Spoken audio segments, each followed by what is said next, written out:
Assalamualaikum warahmatullahi wabarakatuh. Halo teman-teman, jumpa lagi bersama kami ya di channel Kang Teknik. Oke teman-teman, di video kali ini saya akan membahas ya seputar keluhan tentang pemakaian AC ya teman-teman.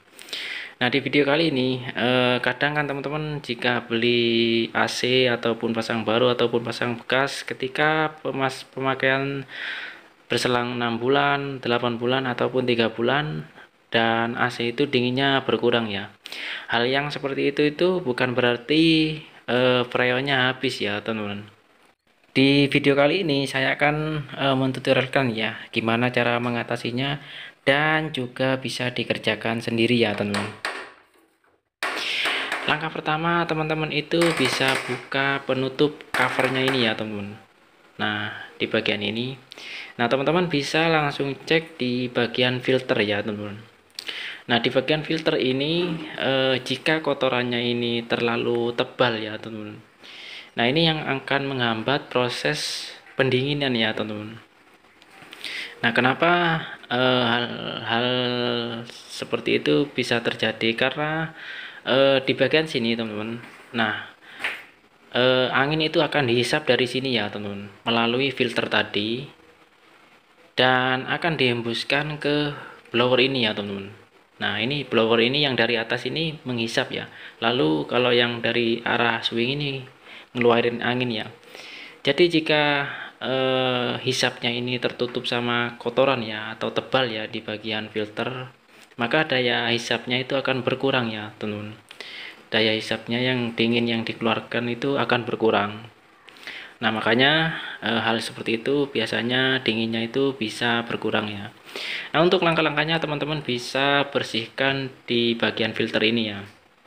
Ini bisa teman-teman cuci berkala ya, 1 bulan sekali ataupun tergantung sesuai pemakaian teman-teman. Jika sering dipakai usahakan dicuci sebulan sekali ya. Nah langkah selanjutnya di bagian blower ini ya teman-teman. Nah di bagian blower ini jika kotorannya itu terlalu tebal ya, maka putaran blower ini akan semakin berkurang ya, yang mengakibatkan hembusan angin juga berkurang ya teman-teman. Nah teman-teman jika di rumah nggak ada steam ya ataupun alat semprot, teman-teman bisa gunakan sikat ya teman-teman, sikat gigi ataupun apa untuk membersihkan ini ya di bagian blowernya ini. Nah ini kan lumayan tebal ya teman-teman, nanti kita bersihkan juga. Nah teman-teman bisa bersihkan di bagian blower tersebut ya. Jadi jika blower itu sudah kotorannya nggak ada ya, maka hembusannya itu akan semakin cepat ya teman-teman. Karena ketika kita mau panggil teknisi itu kadang teknisinya sibuk ya teman-teman. Nah makanya teman-teman bisa bersihkan sendiri ya. Nanti teman-teman bisa cek ya hasilnya dan juga perbedaannya ya. Nanti akan sangat terasa beda ya teman-teman untuk pendinginannya. Oke, untuk di bagian indoor sudah selesai ya. Kita langsung masuk di bagian outdoor ya teman-teman. Nah untuk di bagian outdoor sendiri teman-teman bisa semprot ya di bagian kisi-kisi di kondensor ini ya teman-teman. Nah ini kan kondensornya cukup tebal sekali ya untuk kotorannya. Teman-teman bisa semprotkan menggunakan keran ya ataupun pompa air. Kalau misalkan nggak ada steam bisa menggunakan keran. Usahakan di bagian kondensor ini teman-teman bisa semprot ya. Dan jika teman-teman nggak perlu dibuka ya teman-teman, ini saya tadi ada perbaikan ya, jadi untuk penutupnya ini nggak perlu dibuka, jadi teman-teman tinggal semprot dari belakang dan juga pinggir ini ya teman-teman. Yang paling terpenting adalah di bagian kondensor agar proses kondensasinya itu berjalan sempurna ya teman-teman.